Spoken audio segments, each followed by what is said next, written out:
I really cannot stand the typical finance YouTuber. The typical YouTuber that guilt trips you into spending money, that says you have to put aside 20-30% of your income, put this into an index ETF, and then save your way to richdom in 20, 30, 40 years by simply just compounding your wealth with stock investments. I can't stand it because none of those people made their money the way they talked they did their money. They all don't walk the talk. They might put some of their money away in those investments, but they definitely didn't make the majority of their wealth this way. But they preach to everyone to do it this way. Now the issue is that investing in the stock market has way less returns. That it is sold everywhere. Everyone says just put aside a few $100s every month. You get 10% APY, and if you just wait for a lot of years, maybe for 2 or 3 decades, then you're going to be rich. But the problem is things don't work that way. You might get, in nominal terms, your 10% per annum, but have you ever looked at how much is the monetary base actually expanding? USM2 is expanding historically by roughly 6.5% per annum. In other words, if you outperform the market slightly even, right? If you get the 10%, maybe 9.5% would be more realistic, you actually make a real return of only 3%. So that's a real return of 3% before taxes, before fees, before anything. Now, how attractive does that look to you, right? 3%. You have to save $100,000 to get $3,000 of additional purchasing power per year. And even if you compound 3% over 10 years, how much additional compounding can you really get out of that? Not that much. You're not getting rich from this. Not at all. And so it all sounds nice with the numbers, right? Once you do this with 10%, it seems to be more reasonable because at some reasonable point in time, you can become potentially a millionaire with not so much money. But a millionaire in 30 or 40 years is much less worth than $1 million today. So really, to get any kind of significant return, you have to beat the market. You can't just allocate to stocks and hope for the best and make any kind of return that is significant to your lifestyle. You have to beat the market.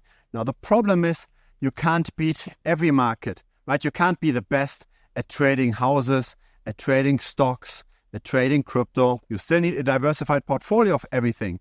So you need to have pretty much a market representative investment in something, let's say the S&P 500, but you might not necessarily try to beat the stock market. You might want to pick a market that's rather niche, that's rather fragmented. You might want to pick a market that's not very large, where you actually make your money, right? When you trade cars, for example, that's a very fragmented market, a very intransparent market, a market of goods that aren't necessarily that comparable because you've got different mileage, you've got different age, you've got different specs, you've got all kinds of different influences, and that then makes it less transparent what's actually cheap, what's actually expensive. So you have to study the market quite a bit in order to figure out what's a good deal. And if you do this professionally, you can make a lot of money with this. Again, because it's a very heterogeneous market. It's not a market where each and every single item is 100% fungible. And so you have to ask yourself, why in the first place do you want to have a lot of money? What's the usefulness of money to you? How much money do you actually want? There's very different levels to the game. At the beginning, when you've got nothing, then the usefulness of money is simply just to pay the bills, right? To not have to worry about paying rent this month or the next month, or being able to pay, say, the electricity bill or the mobile phone bill. Once you go a bit beyond this, then it's all about safety, right? As in, if you lose your employment for a month or two, that you don't directly go under. So you have an emergency fund and you try not to completely get destroyed or try to be completely scared or potentially job hopping, etc. Here are the videos that work on YouTube. XRP will be $12,000 guaranteed, or an AI explosion, top 3 cryptos to buy in November.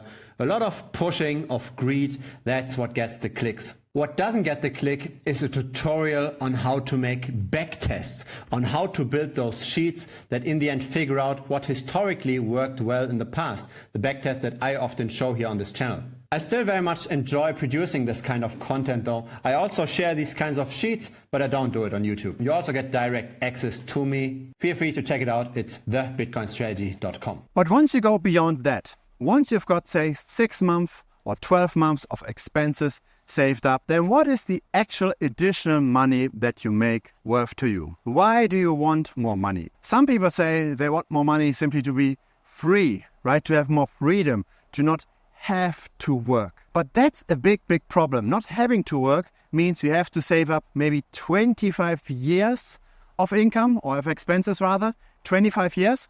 So that's now a jump from only 6 months or 12 months to suddenly 25 years. So would you really save 25 years of expenses to be retired? Does that really make sense? Or would it rather make sense to maybe go through various kinds of different careers, various kinds of different employers? Simply find a work that you enjoy. Simply find a work that matches your desired lifestyle, right? If you like traveling, maybe you should be working for an airline that then you can get very cheap air tickets. Or if you like to be always at home with the family, you want to work from home, maybe you should be learning a job that can be done remotely, right? Whatever it is that you're currently lacking in your job, whatever the reason is why you want to be free from working, simply find something that fulfills this even though you have to work. That's way easier than saving 25 years. So usually what comes after you have saved enough for your emergency fund is not necessarily the hunt for those 25 years saved up. That's only a small minority that does this, and I personally don't agree with this. What usually comes is you either work for the status, so simply you want to feel better about yourself, or alternatively, you take on more responsibility. So now you start a family. Now you pay maybe for your wife, for your kids. You have maybe 2, 3, 4, 5 kids, right? That's then the fulfilling thing, because then you feel like you're needed. You work for something that's beyond yourself. And that usually comes after that emergency fund thing. So what actually happens is that over time, your expenses rise, right? When you're acquiring status, maybe an expensive car, or you're spending all of that money for the family, then suddenly you might be tripling or quadrupling your expenses. And then what does this mean in turn? It means in turn that you get further away from those 25 years saved up. So I think the worst thing one can do is to live so frugally, to be so hyper-focused on not having to work, to save up those 25 years, to then ending up having a family that's smaller than they actually desire, because they think a child would be too expensive, it will push me further away from my freedom. I think this is a huge mistake. I think it's way better to think about how will expenses actually develop over time and over the life. I personally don't think that lifestyle inflation is a bad thing. I think lifestyle inflation can actually be a really good motivator. If you suddenly have all of those people that depend on you, or you suddenly want to strive for this new car or for this new house, then you start working harder. And you're not just working harder, you're probably also going to develop your skills. You're probably going to be a more rounded person, a better person, a more productive person as a whole. And you might be able to help others better. So I think it's actually good to add this additional pressure with lifestyle inflation. When you're thinking about expenses and those expenses ramping up, then that doesn't happen forever.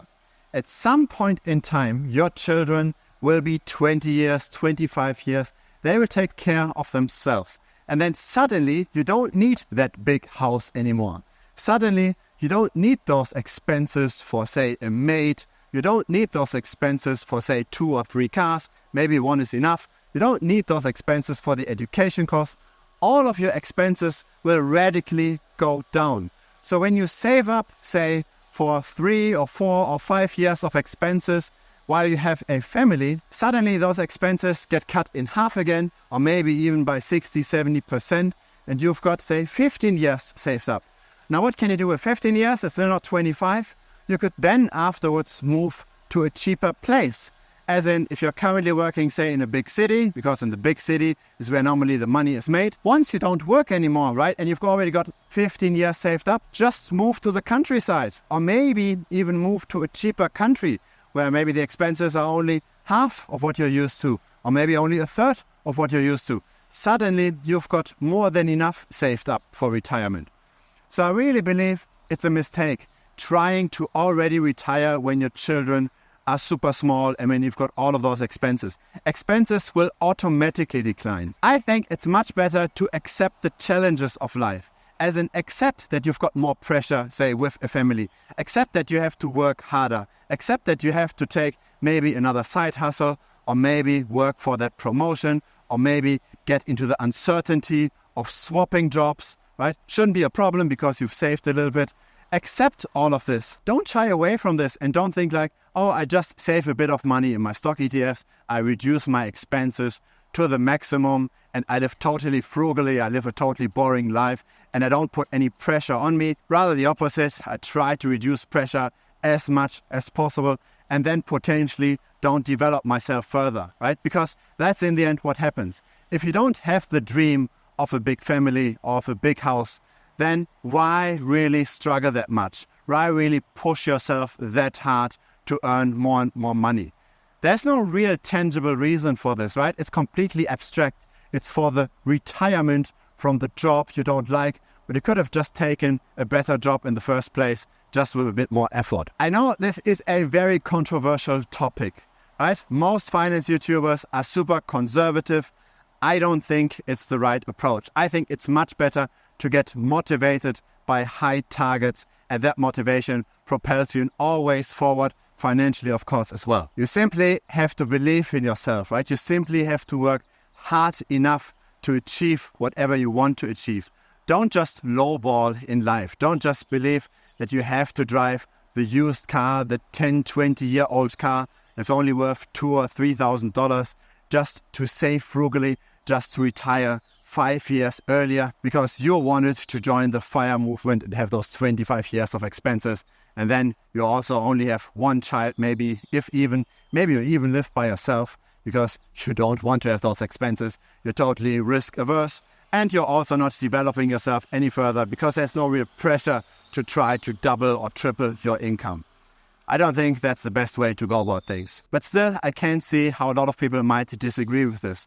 So please let me know what you think about this down below in the comments. And if it's your first time here, feel free to subscribe as well. I publish videos regularly. There's also a Telegram down below. Feel free to join that as well. So see you over there and thanks for watching. Cheers.